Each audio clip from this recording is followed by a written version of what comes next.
This is my sibling's story. I was just by her side when this happened. I'm 2 years older than my sister, and when we were in high school, I was in my fourth year and she was in her first. One weekend, we went home to our grandmother's house. Everything went as usual nowadays, and when we slept, we share a room and a bed. She was suddenly awoken from a nightmare. She had a hard time going back to sleep, and she told me she got scared as in her dream, she was in an old church's corridor side, with lights coming in from the big windows, and across her was a woman with long hair and very dark eyes looking at her, with her arms stretched as if calling her to come to her. Then she woke up. After that dream, we went back to the town where we attend our high school. After one of our lunch times, the students went back to their classrooms at their usual time, when I was called by her frantic teacher in my classroom saying there's something wrong with my sis. I of course ran to her and saw her classmates all out of their classroom, and she stayed in her chair crying and shivering. Her hands were cold and her fingers were clenched like that of a bird's. I asked her what happened, and she said she can't stand up and she's cold. She looked so pale and scared, and all I could ask her is what's wrong. I was also about to cry when my sister's class advisor came to my side telling me that they called my aunt to come to us. Then the school teachers had a hard time figuring out how to get her out of her chair, to get her to the car, when they thought they could just carry the car to the carport. From the third floor, she was carried by 3 men in her chair. They told us that she'd be assisted to go to a hospital to check my sister, and on our way there in the car, I was still clutching my sister's hand.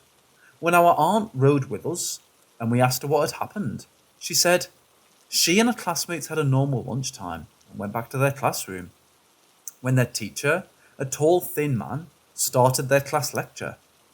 She happened to glance at the window and saw the woman from her dream. Shocked, she suddenly looked down and felt cold to her feet.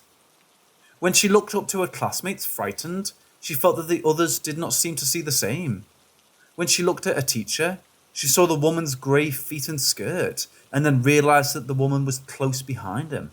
And slowly, the teacher's face became that of the woman with black eyes, black mouth, and long hair.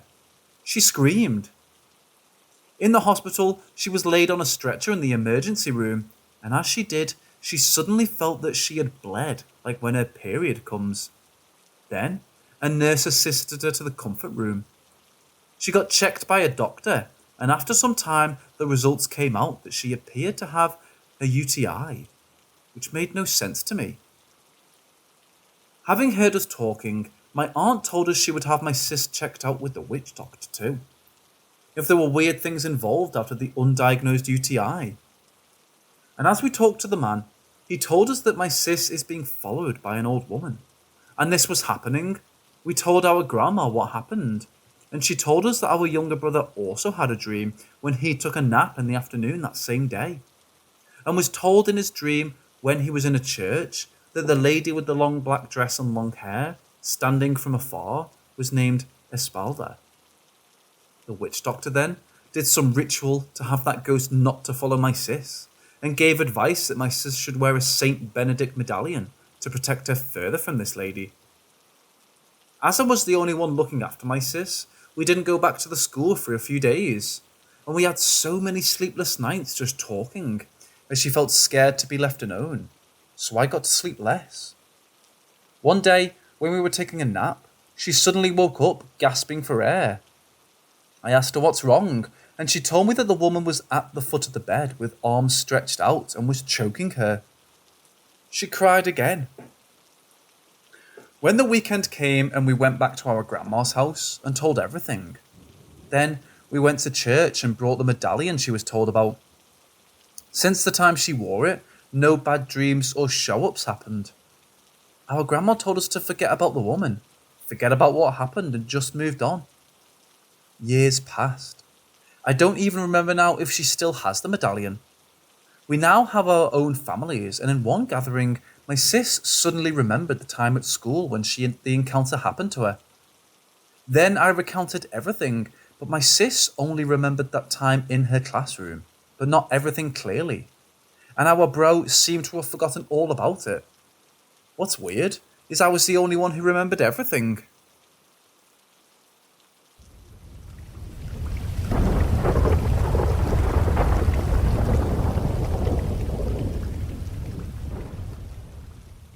When I was around 9 years old, I had a sleepover at my childhood best friend's house. It started out like any normal sleepover. We had pasta, and mind you, she was allergic to butter, so she just ate it plain. This is important, I promise. I always had to wash my hands when I ate something she was allergic to for the sake of her safety. By the time bedtime came around, we went to sleep in her twin-sized bed. This is where shit gets weird. I had woken up in the middle of the night for no apparent reason, but I had noticed the hallway light was on, and the door of my friend's room was cracked. My curiosity got the best of me, and I decided to check out who was still up at this late hour. I peered my head into the hallway and didn't see anyone. I shut the light off and decided to try and get some sleep. I figured someone forgot to shut the light off, so that's why I shut it off myself. I laid in bed for about 10 minutes when I heard footsteps coming up the stairs near the door. Keep in mind, I'm only 9 and I was scared shitless. The hallway light turned on and I noticed a figure standing in the crack of the doorway. The door slowly opened to my friend's mom. Now, this might seem like she was checking on us, but she turned her head like a dog in confusion. I had my eyes closed almost all the way, to the point where I knew she couldn't tell I was up. My friend all of a sudden rises up, says nothing, and runs to her mom standing at the door. My friend starts crying, and without saying anything, she points in my direction and begins crying even louder. Then, her mother finally spoke in reference to me. Did she touch butter, honey? I was so confused and I couldn't understand why her mother would ask such a dumb question when she seen me wash my hands. I tried my best to pretend I was asleep, but before my friend could respond to her mom's question, she pointed at me once again and said the words, "I know you're awake." I refused to open my eyes and show that I was awake. They eventually left the room, but before my friend's mother left with her, she said in the creepiest voice, almost demonic, "I'll be back soon. You better be asleep." I was on the verge of tears. They closed the door and shut off the hallway light. A few minutes pass until I hear knocking on the walls. I covered myself in blankets for comfort and somehow managed to fall asleep. When I woke up the next morning, my friend was sleeping peacefully next to me, as if nothing had occurred that night. I woke her up and asked her what her problem was last night, and she was crying. She looked at me completely dumbfounded. Her mother and my friend had no recollection of the previous night, but I knew for a fact that what happened was real. This wasn't a nightmare, this was something entirely different. I never slept over again after that. Turns out that a woman who looked identical to my friend's mom died in the house from a house fire. Maybe I had seen that woman. I still have no idea what to make of the situation, but occurrences with the paranormal began after I left that house. I have many more stories, but this one still confuses me at the age of 18. To preface, I do not frequently drink.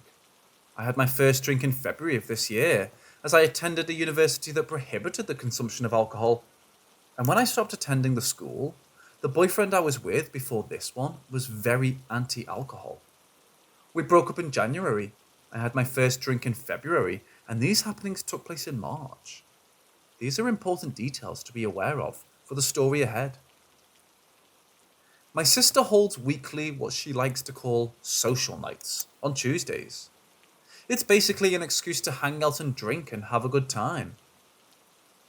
I really didn't go before I started dating my current boyfriend.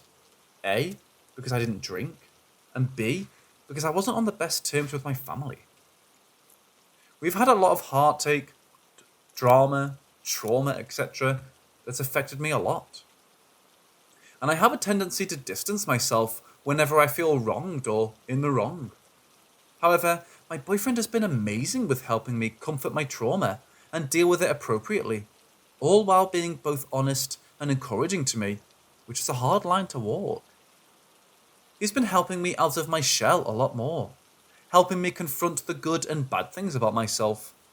Sorry if this seems tangential, but I want to say that he's a good and honest person, for reasons you'll see later. I decide that I want to go to my sister's house, but I don't want to go without my boyfriend. He agrees to go and mixes up some drinks to bring with us. He's interested in drink making, has cool vintage bottles and stoppers, makes his own infused vodkas, etc. I decided I needed battle armor, so I put on a new outfit I'd just gotten online. A cheetah print legging and bikini top combo. This is not an outfit I would ordinarily feel okay in.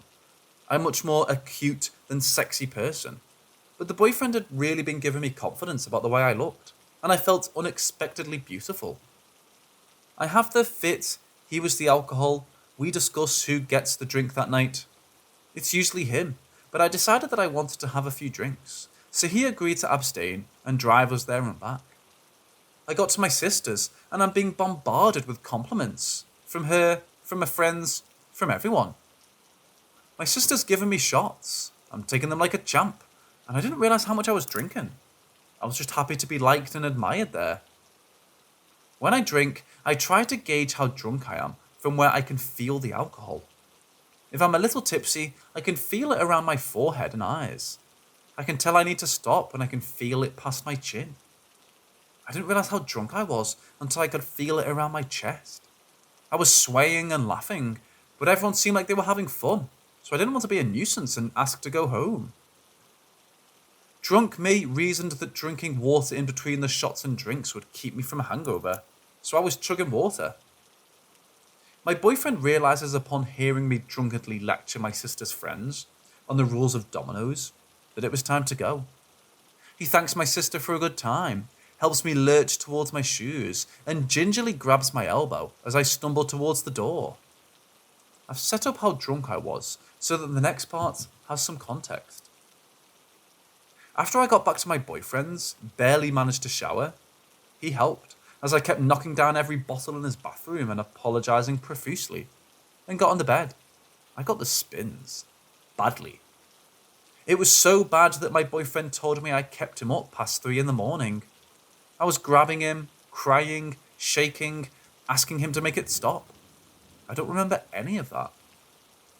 What I remember is waking up sometime between night and morning.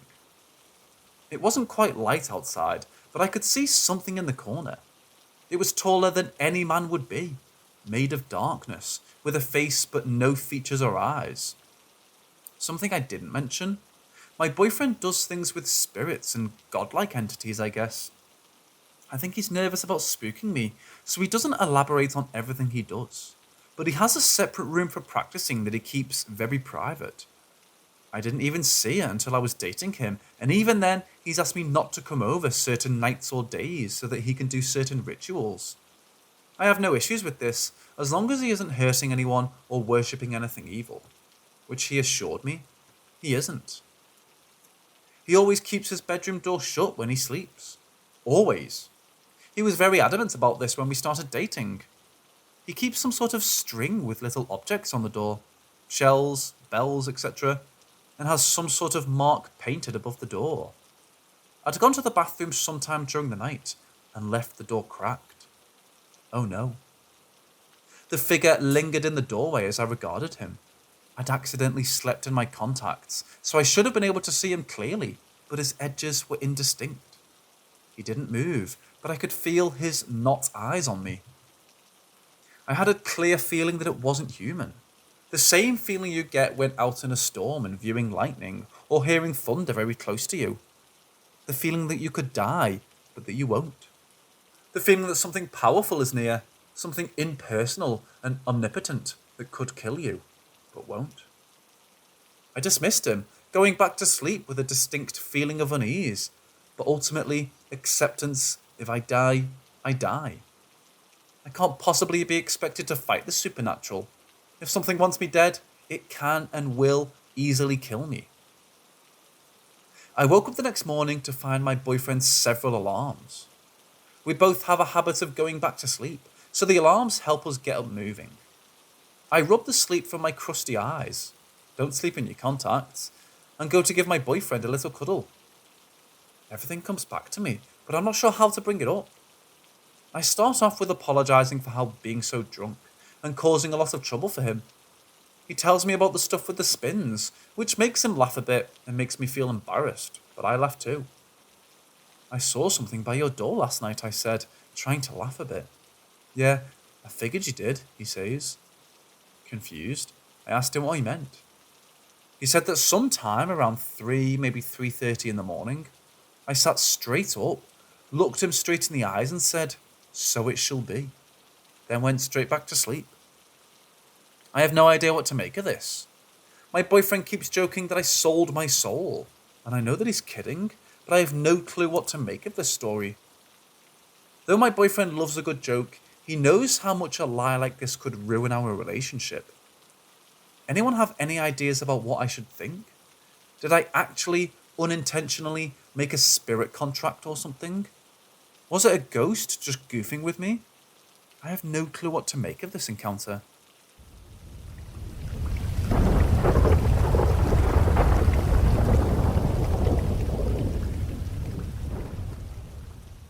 I want to start off by saying I'm atheist, and I don't really believe in ghosts. But to this day, I can't find any plausible, logical explanation to this story, along with a few others. I was around 8 at the time, but still remember it quite vividly.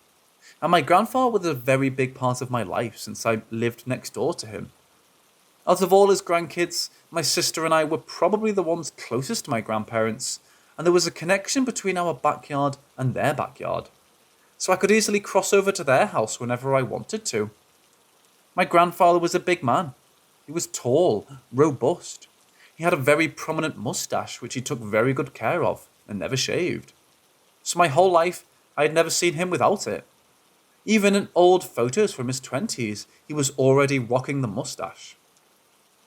Even though he was 80, he was quite healthy. He owned a store which had been running for more than 40 years and was still doing it by the time he was hospitalized. He was sent to the hospital because of some heart issue, which wasn't supposed to be serious. I'm not entirely sure what the problem was, but since it wasn't serious, my parents didn't take me to visit him because he was supposed to be back home within 2 weeks. For the surgery, they needed to shave his mustache, and due to complications, he did lose a lot of weight. On the day he passed, I had a dream about him. In the dream, he was skinnier and didn't have his mustache, which I'd never seen him without. He was wearing normal clothes, though. I woke up suddenly in the middle of the night. On the other side of my bed, I had a desk which had a little digital clock which showed 4:42. I didn't think much of it and went back to sleep. The next morning, my parents broke the news to me, and I was shattered. I was inconsolable for a few days. When I was less sad, I asked them questions any 8-year-old would ask. Why did he die? Why couldn't they save him? What time did he die? They answered all the questions, but the one that really hit me was when they said his death certificate said his time of death was 4:45. I told them I woke up around that time, but they dismissed it and said it was a coincidence. After a few more days, I found out my sister also had a dream. One of my cousins said she saw him standing at her door the night he passed away, without his mustache, and my other cousin said she felt his presence.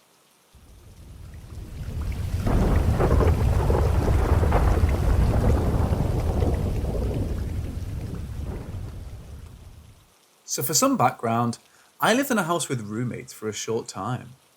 The house wasn't too creepy, but there was a closet just off of the kitchen that always gave me terrible vibes.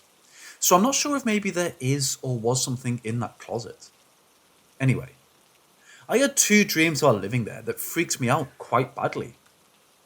Honestly, I'd had bad dreams frequently while living there, but these 2 really scared me. In the first, I was sitting at my desk, and to sort of paint a picture, my desk was along the same wall that the door to my room was, with maybe 1.5 feet between where the desk started and the door. In the dream, I was on my computer, but I was really anxious, like I knew something was on its way or something bad was going to happen. And then I looked to my left, to the door, and saw a shadow person opened it and looked right at me. The feeling I got was that I knew I was going to be right at the desk. It didn't have to look around the room for me, and it wanted me. I woke up right after seeing the figure and I was so scared for a couple of seconds that I couldn't breathe and I didn't want to open my eyes. In the second dream, I was in the house before there was any furniture or anything else in it. The entry door to the house was different, and I knew that I was in a different time period than today. I was moving furniture in with my best friend, and we heard the front door open. A strange detail, remember, is that it was a screen door, so it had a distinct slam sound. My friend and I hid under the furniture we'd been moving in. I hid under a desk, and just as I ducked down, I heard heavy footsteps. I held my breath as it got closer, and I felt a terrible energy come over the desk. And I just knew that it was looking toward right where I was hiding. I also knew that it was another shadow person, despite not having seen it. Then it spoke, and it genuinely had the most terrifying voice I have ever heard. It was looking at the desk. It knew someone was under there, and it said, "Stephen, where are you?" And I knew when it said that it was hunting. Kind of funny too, because when it said Stephen, I felt myself relax in my dream. Like, oh, thank God, that's not my name. After it said that, I felt it move away from the desk, like it knew when it didn't feel a reaction that whatever was on the desk wasn't Stephen. Then, it continued on to another room, and my friend and I ran out of the house. I woke up then and had the same reaction where I froze for a second until I realised it was just another dream. I still get a bad feeling when I think about those dreams though, and I'd love to hear anyone's opinion on them, and why I had two about shadow people when I've never had any paranormal dreams before.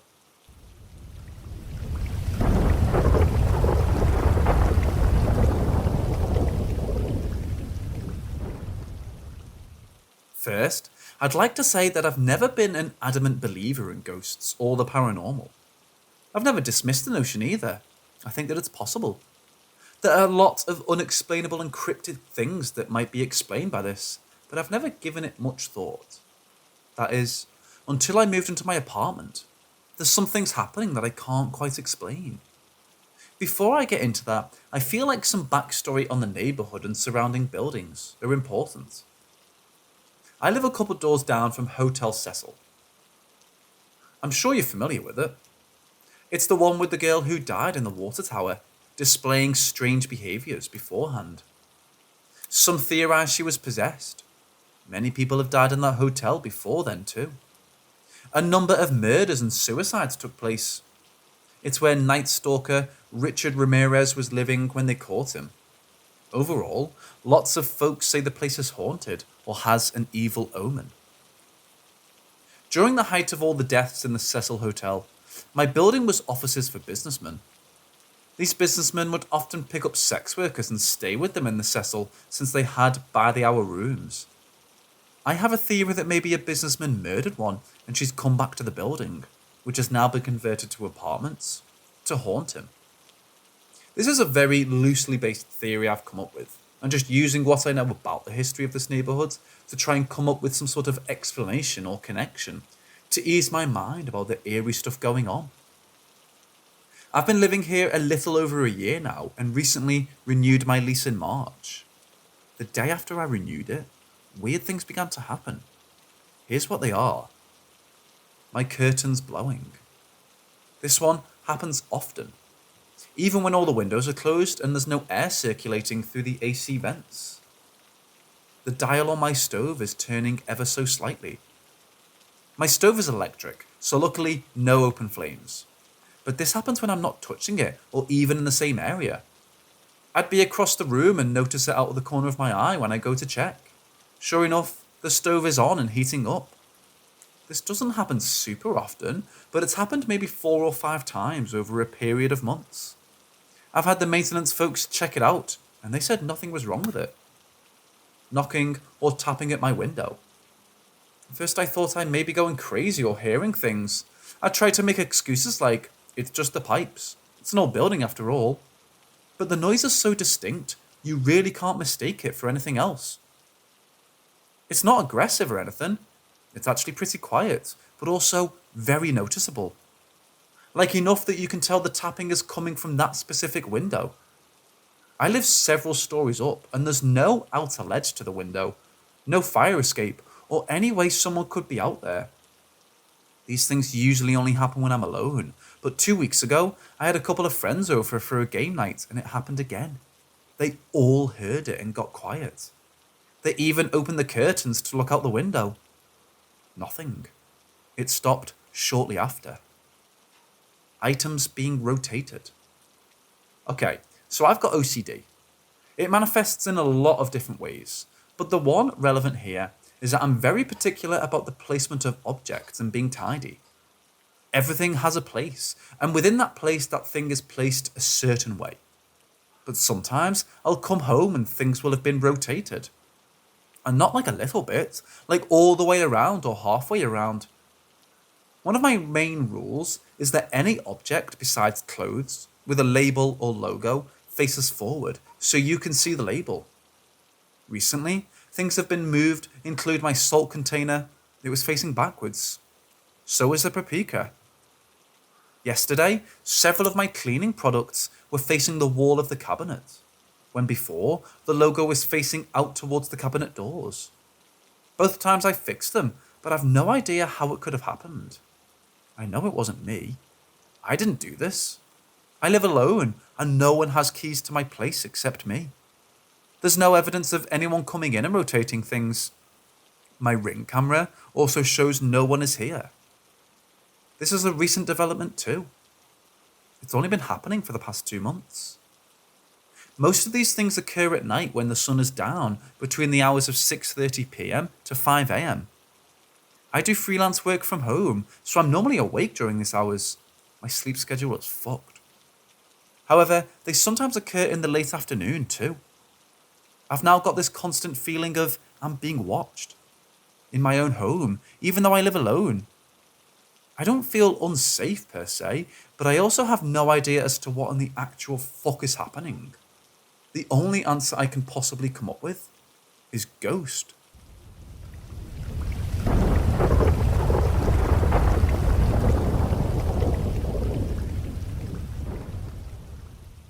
Okay, I'm going to try to keep this brief.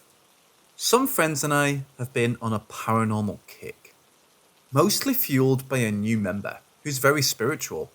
Let's call her Sarah. She's Native American and overall very in touch with her environment. Tonight me, Sarah, Charlie, Rhea and Billy, decided to go to a cemetery in the area. One rumoured to have a few specific ghosts. And Sarah, Charlie and I pulled out the good old handmade Ouija board while Rhea and Billy walked around. We set up at the first spot and tried for probably 20 minutes before moving to a secondary location.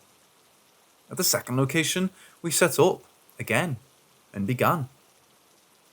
Not too long after, I started getting tunnel vision, but it's dark, so I etched it off as being a mental thing or whatnot. A minute or so later, I heard something behind us, to which Sarah said she had seen something. Charlie agreed.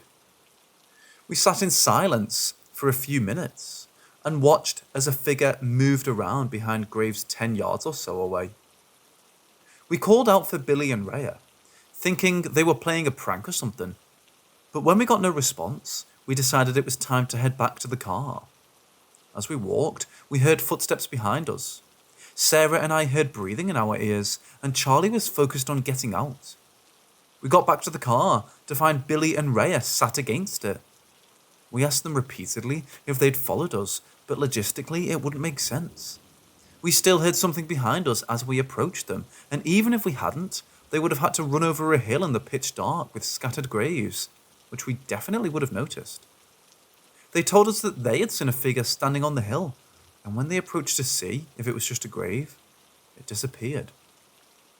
Their experiences started at 2:14, just about the time ours did too. We quickly left that cemetery and got Wendy's. It doesn't end there. We decided to go to another cemetery, one a bit further away, where Charlie and I had seen stuff before. Specifically, a black, almost shadow that would sit on the stairs and walk up them as you approached. I can't say they look human, it's more of a clump of darkness.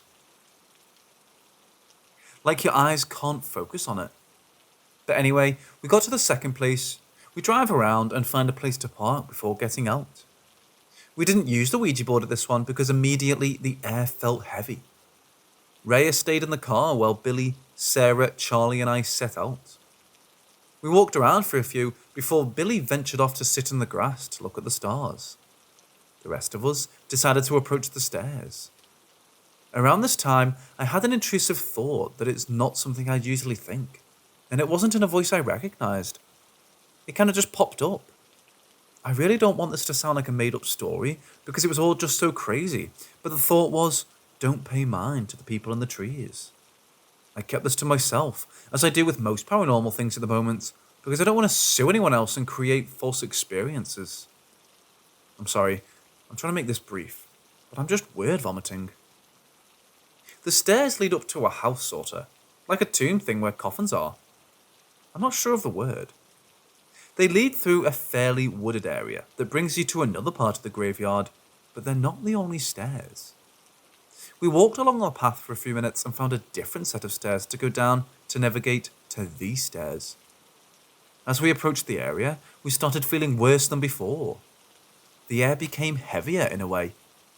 We decided to take a different staircase that led to the same house thing, and once we did, there was sort of a little landing area with stairs on the left and right that led to the tomb thing. Sarah stopped abruptly and was staring up at it. I heard something to our left, and in my peripheral vision, I could see a tall, looming figure almost. Every time I'd actually look at it, it would sink into itself in a way. I told Sarah to walk up the stairs because the thing on the left was really creeping me out, but she said she couldn't stop staring at the house. Apparently, she had seen something else to our right, and she said if she looked away from the house, something bad would happen. Charlie grabbed my arm and asked if I saw the thing to the right, and I did.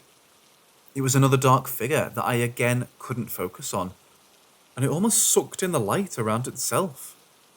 I don't know if I even have the words to describe it. I ended up grabbing Sarah by the arm and Charlie, and we started running to our left, where I originally saw the figure. We just kept running, yelling Billy's name because we knew we needed to leave.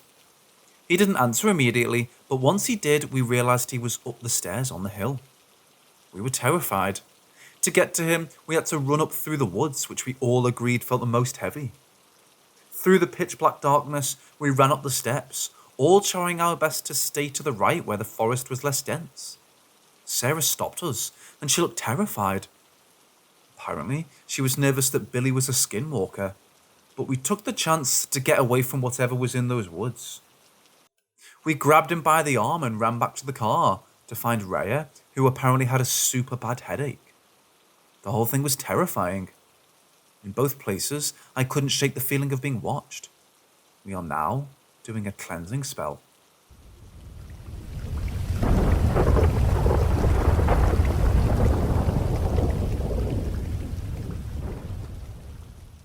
Not many people believe me when I tell them this. I live in our family home. This house has been home to many generations in my family on my mother's side. Our family was one of the rich ones back in the day. They had a large wealth and weren't afraid to show it. They were the first house in town to get a television when they came out. This house was a place where my female ancestors gave birth, and there were deaths. This is where things get interesting. My great-great-great-great-uncle died when he was between the ages of 2 and 5. Throughout the years, the stories changed. I've lived in this house my entire life, and there have been some odd things that happen. When I was little, about 2, my mother would rock me in the rocking chair, and I'd always look towards the stairs and laugh. Around this age, I had also seen my grandfather in the yard. In his living years, he had a garden and would get up every morning at 4 to work in his garden. I had seen a man in the garden while my mother was making my breakfast, so she told me. I had told her he was raking the grass. When I described things to my mother, she realised he was tending to the garden. She then showed me a picture of my grandfather, a picture I had never seen, and I said it was the same man. There have been instances of things being moved in the house, but never anything bad. One night, my father had taken a shower, and while he was finishing up, he placed the face cloth he had used over the shower door. It had fallen in, and he picked it up and put it back. It fell in again, and he said, "Fuck it," and went upstairs to bed. He's always the first to wake up. The next morning when he woke up, the face cloth was outside of the shower on the mat, right in front of the door. I've also experienced something similar. I was reading on my e-reader, and I had placed it on top of the stack of books on my nightstand. My parents called me down for supper, and when I came back upstairs, my e-reader was under all of my books. Recently, I was on the phone with my boyfriend. It was around 11 o'clock at night. From the kitchen, you can see the stairs I had mentioned previously. I was sitting at the kitchen table looking out the window, and when I turned my head, I saw what looked like a little boy squatting down, playing with our cat. The cat was laying on his back, playing with what looked like a little boy. It was odd. It looked like the little boy was trying to pet his belly. This is everything so far. I just felt like I needed to share this story.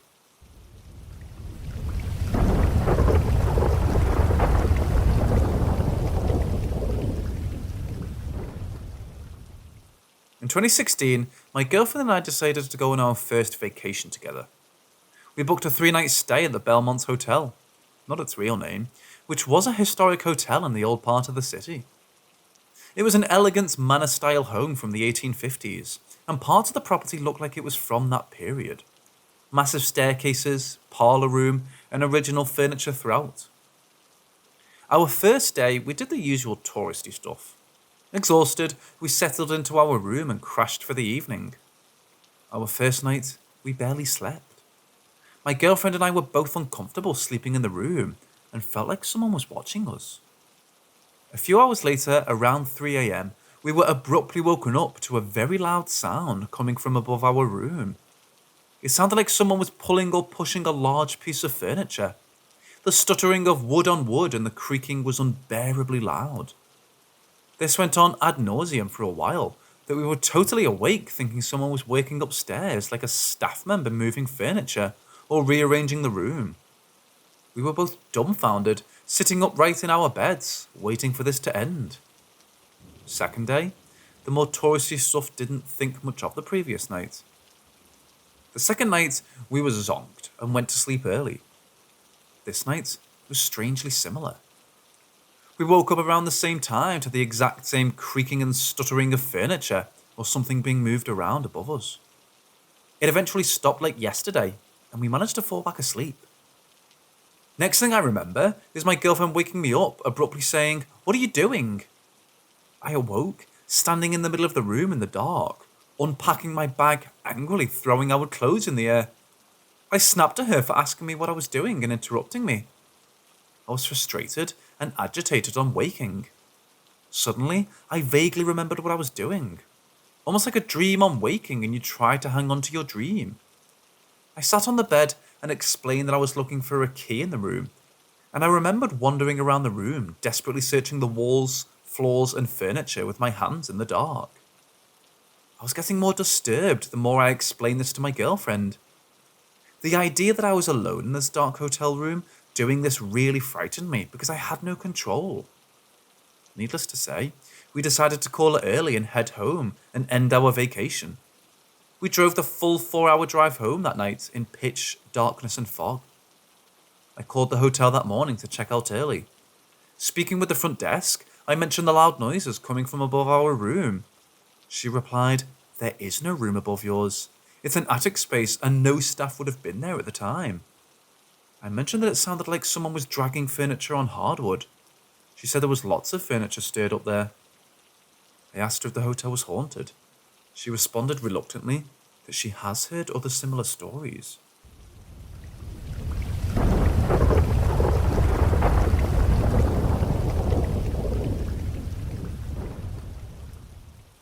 I was probably 10 to 12 years old, and my friend, I'll call him Bill, and I were going over to another friend's house, I'll call him Jake, for a sleepover. I'll keep this brief, but this has always stuck with me, and I felt like sharing. We were all hanging out in the living room in the late afternoon. I wanted a drink, so I walked into Jake's kitchen.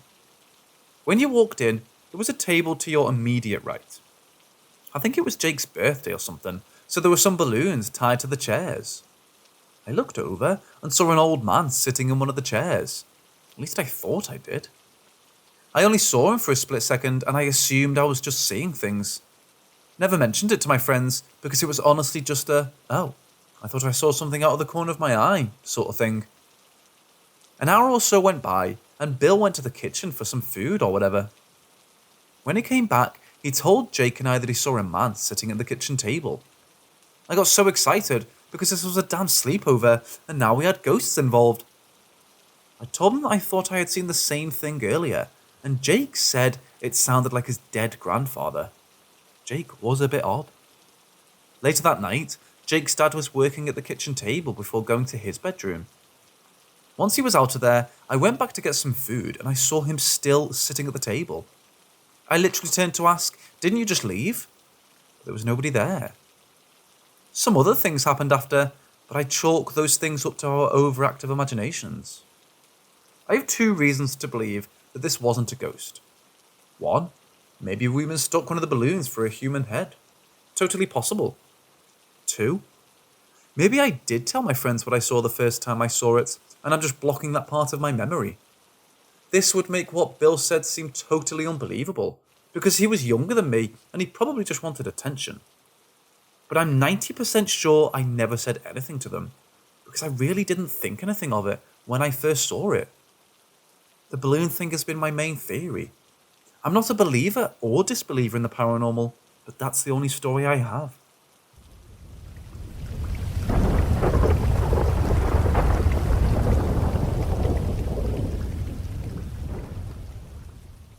To start with, this is 100% true. I swear on my life that this happened, but whether or not you choose to believe me is totally up to you. I still think about this experience all the time, though I really wish I could just forget about it. It's the weirdest thing that's ever happened to me. So I have sleep paralysis episodes pretty often, maybe once every couple of months. A bit over a year ago, November 2020, I fell asleep on the couch and woke up to find that I couldn't move. I wasn't too scared. As I said, this happens pretty often. I lay still for a moment before I began to hear whispering, and began to panic a little bit. I can handle the paralysis, but the hallucinations terrify me. I listened to them for a minute before I felt myself move. I was pulled off the couch and suddenly everything became much more hazy. I could hardly think straight and I wasn't scared anymore. I opened my eyes and saw myself laying on the couch. I had what you could call an out-of-body experience, the first and only time this has ever happened to me.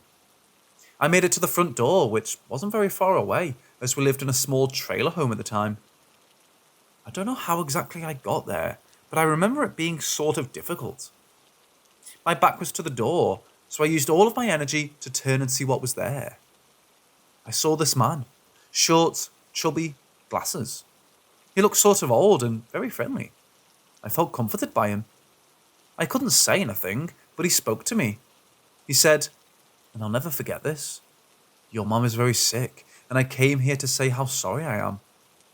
He watched me for a moment, and then suddenly I was back on the couch and could move again. I was very shaken because this wasn't like anything I'd ever experienced.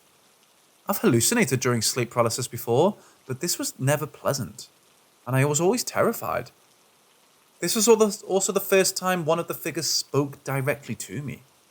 It was also the first time I had seen a figure that wasn't shadow-like. And like I said earlier, it had been my first out-of-body experience. I told my best friend, who was staying over and sleeping in my room, what had happened, and she agreed it was creepy. I cried while telling her. I was paranoid for a few days that something would happen to my mom. Scary as it was, I forgot about it eventually, chalking it up to an unusually scary episode. Here's the weirdest part, and why I would never lie about something like this. In December of 2020, my mom died suddenly. I won't get into the details as they're traumatizing and likely triggering. I haven't told many people this, as I don't think anybody will believe me.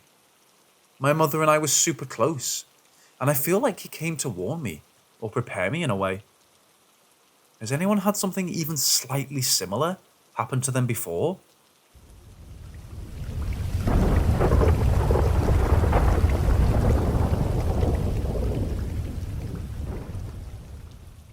So I live in the countryside with my parents and my older sister.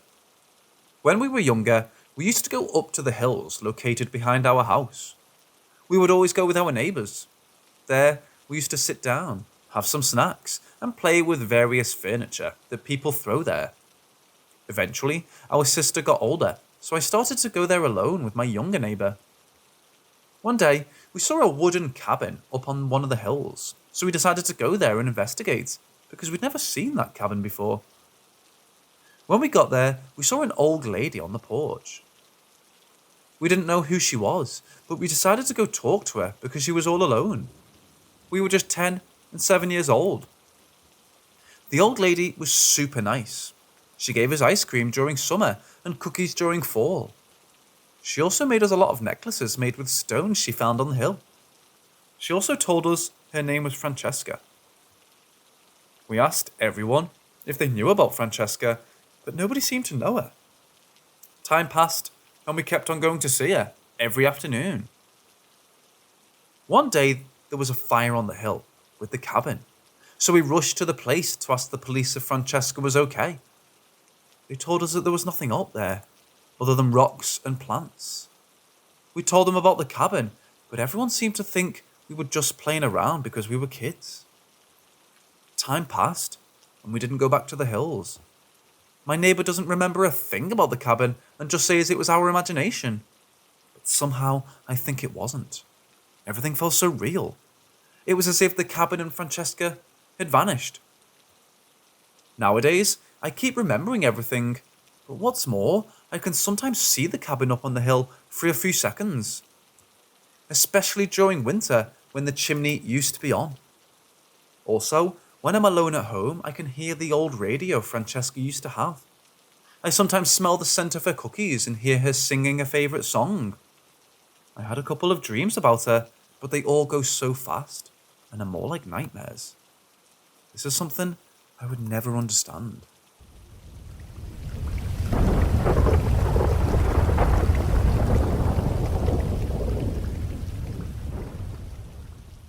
When I was a kid, I used to have these moments where I'd be going along and then I'd just pause whatever I was doing and just watch things play out in front of me. Like I was watching a movie for the second time.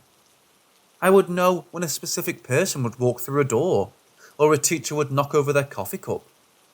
I told a couple of close friends and a couple of family members, only to have them say it was just deja vu. As a little kid, I was just like, oh, okay.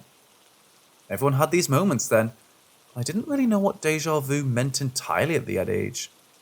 It wasn't until I was in 5th or 6th grade when I was like, oh, this is nothing like that. I was literally having visions of these moments, not just little blips, but long, drawn-out moments. I started meditating and researching, and at some point I realized they were mostly coming from my dreams. I even started keeping a dream journal by my bed, so I could write them down as soon as I woke up. I wrote the date and time and captured as much info as I could. Anytime I dreamt of someone I didn't know, I would just bullet point details of their appearances, calling them girl or boy A and B. Then, anytime I had the vision happen, I would find my journals and read what I wrote. I would even write in the real person's name once I knew who they were. For some reason, I was always most open in my sleep and always had so many crazy waking moments. The visions always gave me comfort. I always looked at it as if someone was telling me I was on the right path. Although there were quite a few moments I wish I could forget too. I still have visions occasionally and still take pleasure when they happen. Mostly now, it's when dealing with my kids.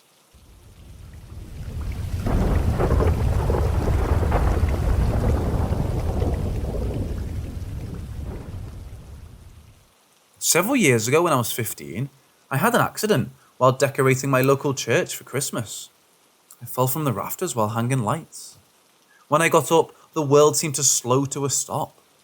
After a few moments, a door opened in the wall of the church. A tall, well-dressed man walked out and called me to come through the door. As I stepped through the door, I entered a small library full of books and trinkets everywhere. I remember clearly the man saying, "Take a look around and enjoy." Needless to say, at this point I thought I was dead, so I figured it wouldn't hurt to wander around. All the books had titles that were in a language I had never seen, but I somehow understood. After what felt like a lifetime, I came to a small brown box on a bookshelf. I opened it, and I understood everything about everything. It's kind of hard to describe, but imagine how many religious elders say there's a grand plan for the universe. Well, imagine that you got to see it all. Not just your little corner that you see in your life, but the entire plan and reason for being. It's not something I can put into words. Believe me, I've tried. The words to describe what I saw and the knowledge I experienced simply don't exist. But after what felt like years, the tall man took the box from my hands and put it back on himself. He said it's time to go, which scared me due to the fact that I thought I was dead and would never see my family again until they themselves passed. However, after he took me back outside through the door I came in, he said, in the most beautiful voice I've ever heard, "Goodbye."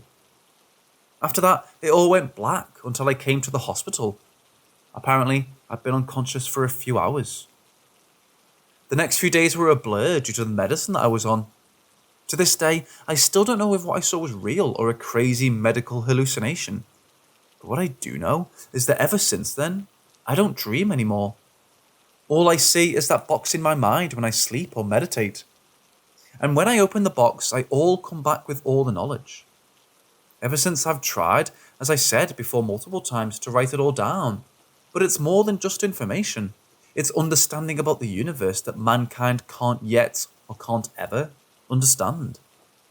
I don't know if the tall man was God or an angel or something else entirely. Quite frankly, it scares the hell out of me.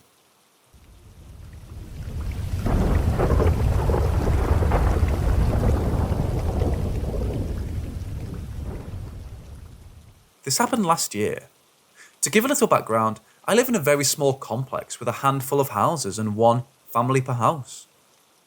At the time of this incident, the only ones residing in my house were me, my grandmother, and my grandmother's caregiver/nurse. I have other family members, but they were not in town during that time. I had kept a 24-hour caregiver for my 80-plus-year-old grandmother, as it's not possible for me to be with her a lot of the time, and she needs a dedicated companion. The nurse we engaged is still taking care of my grandmother. The nurse had a daily routine, which is that every day for a brief period of time, she steps out of the house and takes a walk downstairs in our garden, during which she talks on the phone to her children. She always talks to them sometime between the afternoon and evening. One night, I was returning very late from dinner with friends. As I entered our complex gate and was walking towards my house, I heard the distinct sound of the nurse talking on the phone. I recall looking at my phone to check the time. It was 1 a.m. Her voice was loud and clear. She was using the same tone she uses when talking to her children. Affectionate, like you address a baby. I couldn't make out most of what she was saying, but just caught a few words. I was very surprised and also annoyed. Annoyed because at 1 a.m. she's supposed to be inside the house with my sleeping grandmother, staying nearby in case she needs water or needs to go to the bathroom at night. And surprised because not only had she never done this before, but she was definitely not the sort of mother to encourage or allow her small children to stay awake at 1 a.m. and chat on the phone way past their bedtime. I stepped into our garden and called for her, and not only was there no answer, but there was no voice talking on the phone either. I looked around for her, but the garden was completely empty. There was no one there but me. I even tried calling her phone, but it didn't ring anywhere nearby.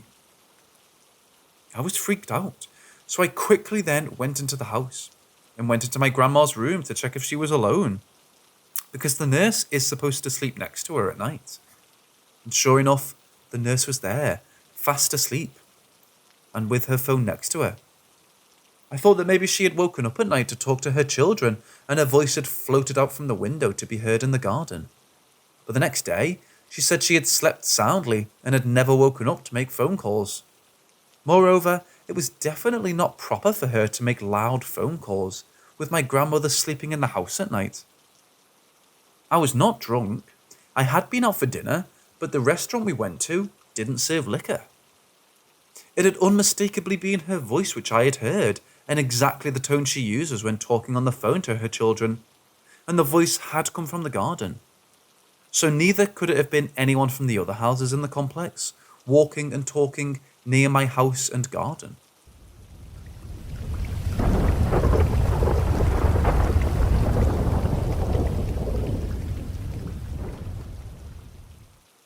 This is the second time in my life I've heard a voice while fully awake.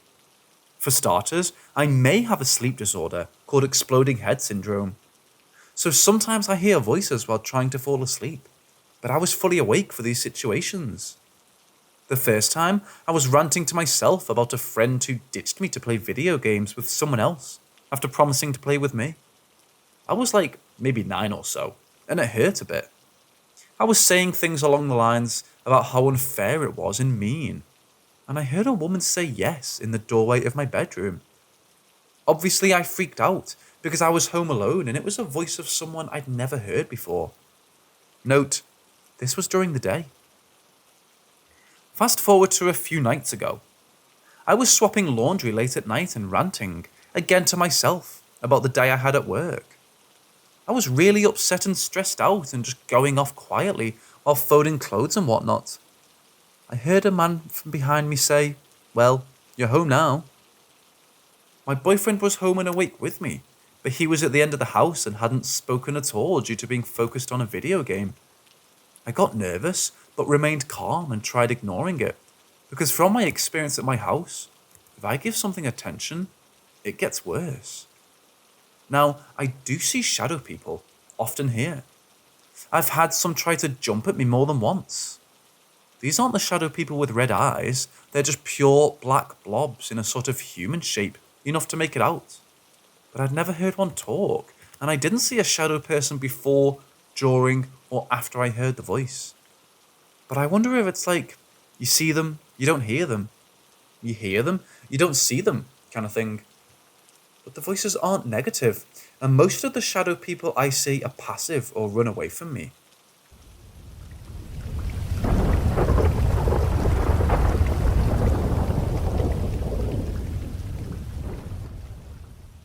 I took my sister, visiting from out of state, on a hike the other day in a rural part of the state I live in. Lots of trees, waterfalls, very little cell phone signal. You get the picture. I'd already had some weird feelings when I saw another car already parked where the trailhead was, because we got there on a weekday at 6:30 in the morning. I brushed it off, quieted my intuition, because the early bird gets the worm, right? There were several different trails in this natural area, and so we started on the one that sounded most interesting. We got maybe a quarter-mile down the trail when my sister stepped into a spiderweb. As she was wrestling with getting it off of her, I felt something that I can best describe as a hot breath hit my ear, coming from nowhere, and I don't think I heard a whisper, but I had a thought that wasn't my own that I thought was, "Get out." Now that I had some time to really think about it, I think it was actually, "Get help." I told my sister what just happened, and a natural response was, "Well, maybe we should leave." So we started making our way back to the trailhead. Just as we were getting ready to leave, I swear I felt something pulling me back in. I convinced her to let us try a different trail. I looked at the sign listing the different trails, and again, intuition told me to take the next one. And we started down. It was supposed to be a loop that led down by the river with some falls.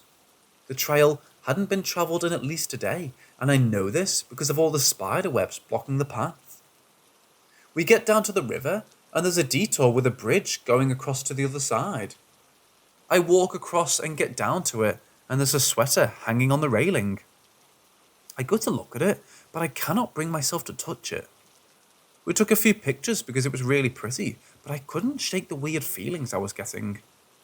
I kept writing it off as being hungry and tired because I'd skipped breakfast that morning and went to bed late the night before. We go back up and continue a little further down the trail and get to a fork in the trail.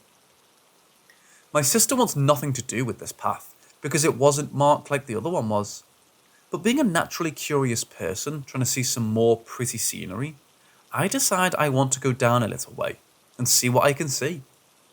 I got to a spot where I saw a much larger spider in a very pretty web that I could tell took a while, so I stopped to admire it.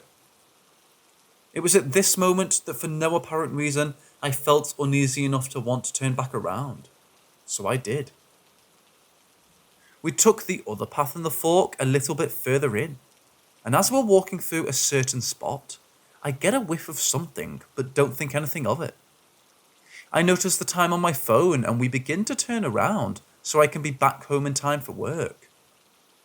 On our way back, I get stuck in a spider web, and as I'm wrestling myself out of it, the smell comes back and it suddenly clicks that it's the unmistakable stench of death.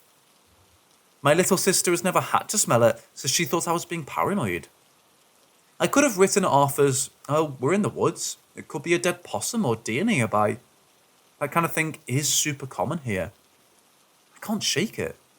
I call the local non-emergency number and tell them there's a smell, and they say they'll send some officers out. I also take a screenshot of my Google Maps location because for some reason in that exact spot I have service. My sister wants to leave. For obvious reasons, she has jitters, and we have to go meet the officers at the trailhead, so we start making our way out. On our way out, I feel another hot breath on my ear, and I get a sick feeling. We meet the officers, and I give my sister the keys to go sit in the car in the AC, so I know she's somewhere safe. When some guys from the fire department get there, we drive down to another trail entrance that was a little closer to the river. And I use a screenshot of my map to guide us back to where the smell is. From there, this group of about 8 police and firefighters are digging around with heat sensing equipment to try and locate whatever the smell is. As they're searching, I'm kind of just standing there being useless because I figure, stay out of the way and let them do their job. I stand facing the direction of the river, and I feel what feels like thumps on the back of my head. Like someone is standing behind me flicking my head with their finger to get my attention. At one point, one guy with his heat sensor, not sure what they're actually called, but it's like a camera that reads heat, picks up what looks like a humanoid blob of meat, and someone else goes over to where it is, and there's nothing there. They write it off as something underground or maybe the sunshine through the trees on the ground.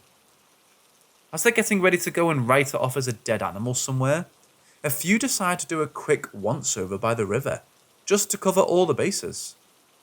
They took the path that I turned around at where the giant spider was, and it led down to a steep drop-off. I'm walking out with the rest of the officers, and I hear one of them yell for everyone else. Would you believe it? There's a body in the river. I felt instant relief, which sounds odd considering the situation, but it was like a weight had been lifted. They were found. They can be put to rest. I can breathe again. When I get home, I take a shower and sit down for work. My cat does everything she can to lay down on me, puts all her weight on me and purrs so loudly like she's trying to comfort and heal me. I know they can pick up on these things. I know it sounds cliche, the whole finding a body in the woods thing. It's a very B-rated horror movie. I know none of you know me from Adam. I swear this happened. I don't really know how to move past this. I don't know what I experienced, and I'd love to know. I'm not alone.